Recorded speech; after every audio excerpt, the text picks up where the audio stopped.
Bienvenido Francisco Álvarez Aquino. Cuesta trabajo, yo me imagino, para los estudiantes aplicados de Derecho, para las personas que observan con interés y a veces hasta con entusiasmo el decurso de los grandes procesos iniciados por la PEPCA. Suena extraño esto que está pasando con el mayor general Adán Cáceres Silvestre. Ustedes ahora alegan, como representantes del imputado, que hay pruebas y hay acusaciones que ustedes no conocían. Entonces, yo los veo en los medios y digo, pero en el matutino alternativo necesita esta nueva versión del caso, porque no hay equilibrio. Ahora dicen que eso es una nueva estratagema de ustedes. ¿Qué es lo que está pasando, Francisco Álvarez Aquino? Adelante. Buenos días, Carmen, y a ti y a todo el equipo, y buenos días a las personas que nos escuchan en este momento. Perdónenme por la voz, pero la tengo un poquito afectada. Es decir, el concierto de ópera de este fin de semana se va a tener que suspender. Pero en el ínterin, déjeme explicarle algo, y esta parte es importante. La jueza sobre la cual obró la recusación, Yanibel Rivas, y esto lo dice una persona que no tiene el equilibrio necesario para poder decir lisonjas sobre alguien que no entienda la merecen. Es para mí la mejor jueza de la instrucción que tenemos, por lo menos en el Distrito Nacional. Ahora bien, en este proceso, como en otros, esa magistrada ha intentado, hasta donde pueda, hacer justicia, pero no es posible siempre que las presiones que genera el Ministerio Público y evidentemente una parte de la prensa, en donde cualquier cosa que ella haga, ella sabe que significará su lapidación, ella no podrá nunca manejarse como yo entiendo que en el fondo ella quisiera. Se trata de una recusación dolorosa en lo personal, pero justa en lo legal. Me explico. El Ministerio Público, que es la única persona que nunca debería hablar aquí ni de legalidad ni de estrategia para dilatar un proceso, porque fue quien año y 3 meses después de haber dicho que tenía el expediente blindado, tuvo que pedir una prórroga para terminarla. Y la pidió fuera de plazo, pero se la concedieron. Y cuando las diligencias que le faltaban para culminar su proceso, que exponen esa audiencia de prórroga, eran certificaciones de hace un año pendientes de obtener en superintendencia y otras cosas así, evidenciaban claramente de que no había hecho su trabajo y que el retraso venía de ellos. Es decir, el Ministerio Público no es quien puede opinar ni moral ni legalmente sobre esto. Pero bien, ¿qué sucede? Dentro de las muchas travesuras del Ministerio Público, se incluyó por un lado, hace poco, el que la querella, entre comillas, del Estado Dominicano, la cual tenía que pasar por el sedazo del Ministerio Público previamente, es decir, el Ministerio Público conocerla, notificarla a la parte contra quien se interpone, porque esa es su defensa, luego juzgar si la admite o no, y ese auto de admisión o inadmisión notificarlo a las partes para quien corresponda lo objete y luego lo recurra. El Ministerio Público nunca nos notificó esa querella, siempre la conocimos por la prensa. Y una vez en audiencia, cuando aparece el Estado, se presenta como querellante, a mí particularmente me tocó la participación de pedir a la jueza de verificar si existía algún documento procesal que vinculara al Estado con el proceso, porque por noticias de prensa conocemos que existe una querella, la cual nunca se nos notificó, pero la querella sin el auto de admisión no es parte del proceso. Y a propósito, decía el Tribunal Constitucional, cuya última sentencia fue en el 21, diciembre del 21, sobre ese tema, decía que ese auto de admisión tenía que ser material, motivado y notificado a la parte, con la finalidad de que pueda ejercer su derecho de defensa. En ese momento, el Ministerio Público se levanta y dice, no, pero eso fue admitido. Eso está en la página 23 de la acusación. Y digo, bueno, es posible claro, no lo ha notificado, aún hubiera sido admitido, definitivamente no podía ser vinculante porque no lo había notificado. Pero yo voy a la página 23 de la acusación y lo que encuentro ahí son, ríete, las generales de ley. Es decir, en una acusación tan amplia, son muchas las páginas que toman la general de ley. Y vuelvo y me paro y le pregunto al Ministerio Público, al magistrado Camacho, vía la jueza, si él se refería a esa página o es un error. Y él dijo, no, esa es el auto de admisión, el motivado, el que debe verificar la existencia de la querella y si cumple los requisitos, y luego notificárselo para que evidentemente luego eso sea recurrido u objetado. Las generales de ley, eso aquí es donde se ve, en Haití no se ve eso, ni siquiera ahora. Cuando sucede eso y él reafirma, yo cuestiono a la magistrada y digo, magistrada, bueno, ok, no podemos creer por fe en el Ministerio Público. A usted le corresponde determinar si las generales de ley constituyen esa decisión cuasi judicial indispensable para el proceso que dice la ley y que el Tribunal Constitucional ha abogado tanto por la forma en que debe ocurrir. Si usted entiende que poner las generales de ley constituye ese evento procesal. En ese momento, de verdad, la magistrada, a mi entender, se disparó. Y dijo que claro, que sí, que lo era, y que nos habían sorprendido. La realidad fue que sí, nos sorprendieron, no tenga la menor duda. Y también la magistrada nos sorprendió al decir que eso era un auto de admisión. Las generales de ley, o sea, eso es imposible, pero está bien. Nosotros decimos, bueno, magistrada, está bien, nosotros agarramos, objetamos eso. Frente a la jueza dice, le voy en plena audiencia, eso está en los audios, en las grabaciones, le voy a poner, fijar audiencia para conocer la objeción y lo llamaremos. En ese momento se entraba en un verdadero acertijo para el Ministerio Público y para la jueza. ¿Por qué? Porque no era posible conocer esa objeción.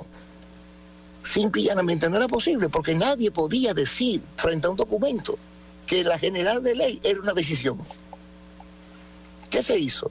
Nunca nos fijaron audiencia y se inventaron, es la única forma de decir, enviarla supuestamente a la presidencia, a la coordinación, y allí alguien firmó y dijo, no, pero eso no es una verdadera objeción. Le quitaron el nombre. No se puede fijar audiencia sobre eso. Y entonces, como no podían conocer nuestra objeción, declararon inadmisible que la solicitud de fijación de audiencia. Tú eres una abogada experimentada y jueza, y probablemente tú estás entendiendo mejor que el público lo que estamos hablando. De una verdadera encerrona donde te dicen, no importa, estás detenido, no puedes actuar contra nada de esto. Claro, nosotros recurrimos a esa decisión, pero la decisión que debíamos recurrir era la de la objeción, no la de fijación de una audiencia. Pero sucede que más adelante, y aquí viene un evento que nosotros vamos a denunciar hoy a la Procuradora General de la República, para que tome cartas en el asunto y nos vamos a ir en efecto a algunas leyes. Lo vamos a denunciar a Participación Ciudadana y a Transparencia Internacional para que se pronuncien al respecto también y a otras entidades internacionales. ¿Qué sucede? A nuestras espaldas totalmente, una fundación cuya existencia nosotros ni siquiera conocíamos, había sometido hace más de 1 año y 2 meses, por un lado una querella, una acusación subsidiaria y otras cosas más, las cuales, evidentemente, la querella, entre otras cosas, debía conocerse su admisibilidad, que ahí sí se conoció, pero con nosotros, porque no era contra el juez, no era contra más nadie que Adán Cáceres, pero a nosotros nunca se nos notificó. Y la admisión se conoció, y voy a decir esto en una forma, en intimidad, entre el Ministerio Público y la jueza. Pero el imputado no solamente no se le llamó, sino que nunca ni siquiera se le comunicó que existía. ¿Qué pasó en esa audiencia? Bueno, el Ministerio Público la declaró inadmisible. Ojo, el Ministerio Público no está para defendernos a nosotros. Podía declarar inadmisible, pero nosotros teníamos que opinar en ese sentido, porque el resultado de los argumentos de esa admisibilidad iba a depender del recurso que venía luego. La jueza lo entendió así y entre todos declararon inadmisible. La fundación aquella apeló esa decisión y en la corte nosotros, es decir, el imputado contra quien se ponía todo eso, no tenía conocimiento de su existencia y no pudo argumentar en la corte, literalmente porque nunca fue informado. El Ministerio Público no fue ni siquiera a defender la inadmisión. ¿Qué hizo la corte? Bueno, hizo algo que para mi entender no es una coincidencia. La corte hizo lo que tenía que hacer. Si nadie va a defender esto, ok, la corte agarró, destruyó la sentencia original y falló diciendo no, pues esto está admitido y va para el proceso. Envía al juzgado de la sexta, donde estamos nosotros terminando la defensa de la parte intermedia, y eso se incorpora al proceso. Óyeme esto, cuando ya hemos expuesto y hemos preparado durante tanto tiempo nuestra defensa, venciendo tantos obstáculos, ahora tenemos una serie de delitos y de cosas que de una manera de verdad irrita, de una manera absolutamente ilegal y abusiva, se suma. Y todo el trabajo que hemos hecho y toda la argumentación que hemos depositado y todo nuestro razonamiento jurídico ahora tienen que enfrentar cosas que no estaban y que a propósito quizás le faltaron al Ministerio Público colocar en su acusación. Es decir, no se puede descartar nada, pero aquí viene el punto. Nos enteramos cómo. Bueno, porque en el pasillo, antes de entrar a la audiencia, un ministerial se acerca y por parte de la corte nos notifica una hoja donde dice el fallo, pero el fallo no está ni siquiera detrás, tampoco está detrás la novedad inmensa de la ampliación de esta acusación y todo esto, porque es una ampliación con novedades en un momento totalmente inoportuno desde el punto de vista de la ley. Y nosotros decimos, pero espérate, que esto no puede ser, es decir, hay inmutabilidad y derecho de defensa, nada de esto puede ocurrir, no puede ser. Cuando vamos a comenzar la audiencia, nosotros nos paramos y queremos explicarle al tribunal que tenemos conocimiento de que ya está incluso en el expediente eso que no conocemos, eso que se nos negó conocerlo, incluyendo en ese mismo tribunal y en la corte, como fue obviamente también.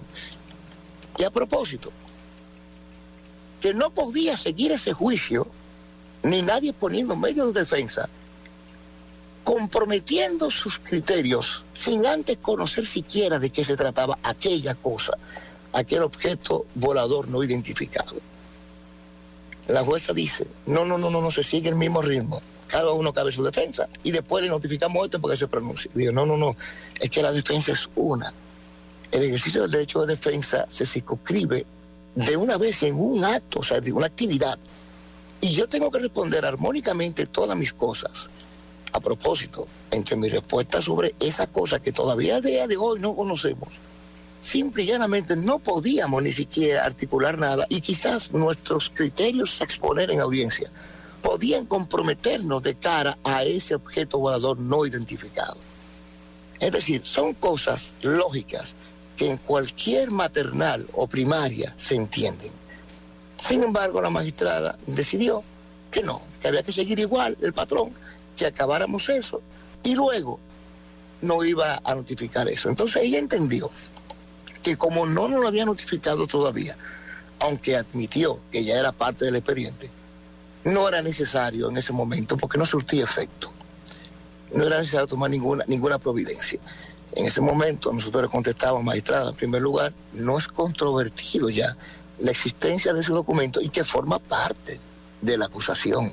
Ojo, el evento de la notificación no puede ser, que no se haya notificado, no puede ser lo que a usted le lleve a obligarnos a nosotros a defendernos en ese estado de precariedad ante este asunto tan irregular y quizás decir cosas que mañana vengan con respuestas malsanas por una acusación que se toma, que entra por abordaje, por piratería procesal, al proceso. Es decir, no era posible continuar en esa circunstancia. Compléteme el expediente para nosotros poder referirnos Y la verdad, eso es lo que sucede, y eso lo dicen como 275.000 sentencias, es la nulidad del proceso completo. Es una verdadera locura. Cuando la magistrada dice entonces que no, que va a continuar todo, nosotros intentamos como abogados presentar un medio para evitarlo, pero nos dice que no era el momento. Dice, bueno, ¿cuándo es el momento? Entonces utilizamos, sin duda alguna, el aspecto de que el imputado siempre puede hablar.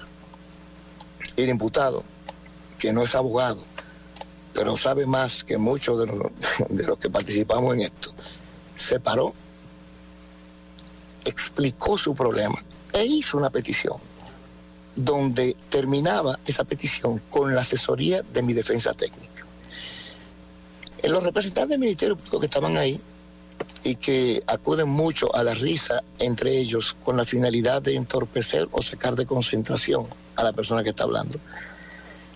Y algunos de ellos, de verdad, con una estima propia algo exagerada. Y se refirieron diciendo, pero eso lo dice una persona. Bueno, nosotros, la jueza, cuando acaba de pedir eso, la jueza, muchas gracias, sigamos. Yo me detengo, me paro y le digo, magistrada, hay una petición que a usted se le ha hecho. Bien, usted puede declarar inexistente, nebulosa, puede declarar que no le escuchó, puede declarar que no sirve, buena, mala, pero debe responder. La magistrada nos dice, no, porque eso no fueron los abogados, fueron él. A mí me sorprende, de verdad, cada día más, que ni el Ministerio Público ni la Judicatura misma lean su mismo libro, el de la escuela, y mucho menos lea la Constitución anotada de Finjos, que la hacen junto con él y la publica la escuela, en donde se habla del derecho de petición, en donde se refiere básicamente al derecho que tiene el imputado en su defensa material de hacer peticiones, y cuando son técnicas, dice, puede hacer peticiones siempre que esté acompañado y tenga la asesoría de la defensa técnica. Esas son cosas que ellos nunca van a leer porque ellos hace tiempo dejaron de estudiar, hace mucho tiempo. ¿Qué sucede? En ese momento, la respuesta fue simple y llanamente, no tenemos que decir nada y esto sigue igual. Bien, ya en ese estado de indefensión absoluta y en donde te estamos diciendo literalmente, mira, el lunes les voy a notificar esto para que puedan defenderse de eso. Es decir, te estoy diciendo, ya admití que ese asunto, que ese documento que vino de la nada, es parte de todo esto. No importa que ustedes no hayan conocido nada. Nosotros no podemos recurrir a la sentencia de la Corte porque no fuimos parte. El Ministerio Público tampoco la defendió. Es decir, óyeme, es realmente una encerrona. Entonces, evidentemente, en ese momento, se había preparado un documento. No pensábamos que íbamos a llegar hasta ahí. Pero evidentemente, ante seguir con todo eso y obligar a uno a tener que defenderse en esas condiciones, entonces intervino una recusación basado en que la jueza estaba definitivamente fuera del estado de imparcialidad, que sigue ¿quién? El Código, no la Constitución. Porque nuestro Ministerio Público y la Judicatura misma, en buena parte, entiende que las causas de recusación son exclusivamente las que dice el Código. Y se les olvida que la causa de la recusación viene de la Constitución, que es donde se dice la imparcialidad. Evidentemente, el Código tiene ejemplos sobre causa de imparcialidad, pero no es la misma, aunque esto cabía en la última, que era la más general de todas. Pero ellos, si sale algo de lo que leyeron alguna vez, pues ya no leen, no lo entienden, lo critican y lo atacan. Entonces, ¿qué sucede?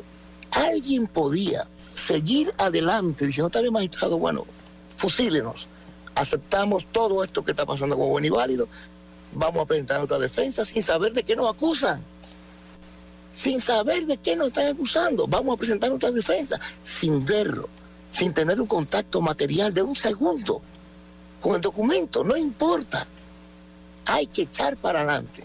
Y la recusación intervino. Déjame explicarte, yo vi un tuit ahorita de uno de los abogados del proceso, cuya posición yo nunca he entendido muy bien, pero bien, abogado del proceso, donde dice que ya la Corte rechazó. Evidentemente la Corte sabíamos que iba a rechazar. Yo pienso que eso está haciendo casi una rutina. Y evidentemente ya se había publicado que nosotros hacíamos eso para dilatar el proceso. Pero miren qué condiciones fue que lo hicimos. Ahora, me llama la atención que una representante del Ministerio Público, de sexo femenino, no sé su nombre, ella en audiencia, de una forma bastante cínica, establecía y denunciaba. Eso está por escrito, es decir, que la recusación estaba por escrito. Luego, en la prensa, yo veo que ella hace ese señalamiento de nuevo que estaba por escrito. Es decir, a ella le sorprendió tanto que la recusación estuviera motivada por escrito, que ella no entiende que eso en primer lugar se hizo básicamente para el extremo que podía pasar. Y si estaba por escrito, hay que echarle la culpa a quienes nos alfabetizaron. Para ella, ese era un evento procesal importante para decir que nosotros estamos entorpeciendo. Pero se le olvida también que esta misma jueza hace 4 meses, por sentencia, dictó y determinó que todas las dilaciones procesales, todas, no una, todas, habían sido culpa del Ministerio Público. Síguenos en las redes sociales y suscríbete a nuestro canal de YouTube. Recuerda que el Matutino Alternativo no es otro más, es diferente.